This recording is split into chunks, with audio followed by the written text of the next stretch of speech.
भगवान श्री कृष्ण जब राधा को इतना प्यार करते थे और राधा भी उनसे बहुत प्रेम करती थी, तो आखिर ऐसा क्या हुआ कि भगवान श्री कृष्ण ने राधा रानी से विवाह नहीं रचाया। दोस्तों, आज हम आपको इस रहस्य से उजागर कराएंगे कि आखिर क्या थी इसके पीछे की असली वजह। जी हाँ दोस्तों, जैसा कि आप सभी जानते हैं कि भगवान विष्णु अवतार लेते रहते हैं और इसी वजह से माता लक्ष्मी की भी एक बार इच्छा हुई कि वे भी भगवान विष्णु के साथ अवतार लें और भगवान विष्णु के साथ धर्म के कामों में उनकी सहयोगी बने। इसीलिए दोस्तों, त्रेता युग में जब भगवान विष्णु ने भगवान राम का अवतार लिया तो देवी लक्ष्मी ने भी माता सीता का अवतार लिया और इसी के साथ द्वापर युग में देवी लक्ष्मी रुक्मणी के रूप में भगवान श्री कृष्ण के साथ अवतरित हुई थी। आपको बता दें दोस्तों कि देवी रुक्मणी ने विदर्भ देश के राजा की बेटी के रूप में जन्म लिया था और उनके जन्म से राजा बहुत खुश थे, परंतु रुक्मणी के जन्म के कुछ महीने बाद ही पूतना नाम की राक्षस ने रुक्मणी को मारने के लिए राजा के महल में आ गई थी। जी हाँ दोस्तों, ये वही पूतना थी जिसने भगवान श्री कृष्ण को भी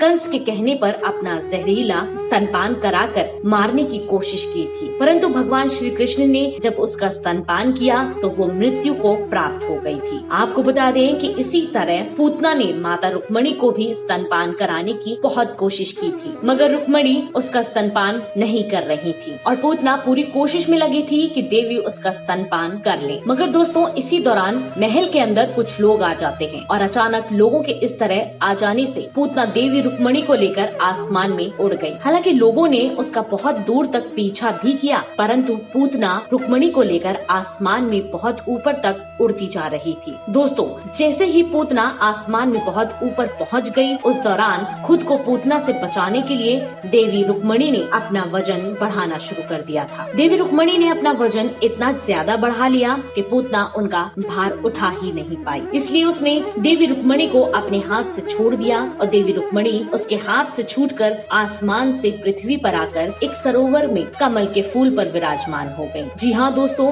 ये वही जगह थी जिसे आज हम मथुरा का बरसाना कहते हैं। तो दोस्तों, उसी दौरान बरसाना के निवासी वृषभान अपनी पत्नी कृति देवी के साथ सरोवर के किनारे से गुजर रहे थे। इसी दौरान उन दोनों की नजर सरोवर के उस कमल के फूल पर पड़ जाती है जिस पर देवी रुक्मणी विराजमान होती हैं। दोस्तों, इतनी प्यारी सी बच्ची को देखते ही उनकी पत्नी कृति देवी उस बच्ची को उठाकर अपने घर ले आती हैं और देवी रुक्मणी को अपनी बेटी मानकर उनका पालन पोषण करने लग जाती हैं और उनका नाम राधा रख देती हैं। जी हाँ दोस्तों, यही राधा जब बड़ी होती हैं तो उनकी मुलाकात गोकुल धाम के भगवान श्री कृष्ण से होती है। वैसे ये बात तो आप सभी को मालूम होगी कि एक समय ऐसा भी आया था जब भगवान श्री कृष्ण विवश होकर गोकुल और राधा को छोड़कर द्वारिकाधीश चले गए थे। तब भगवान श्री कृष्ण ने ये सोचा था कि वे वहाँ से वापस आकर राधा के साथ विवाह कर उनको अपनी पत्नी बना लेंगे, परंतु दोस्तों, भगवान श्री कृष्ण के द्वारिकाधीश जाने के कुछ समय बाद ही विदर्भ देश के राजा को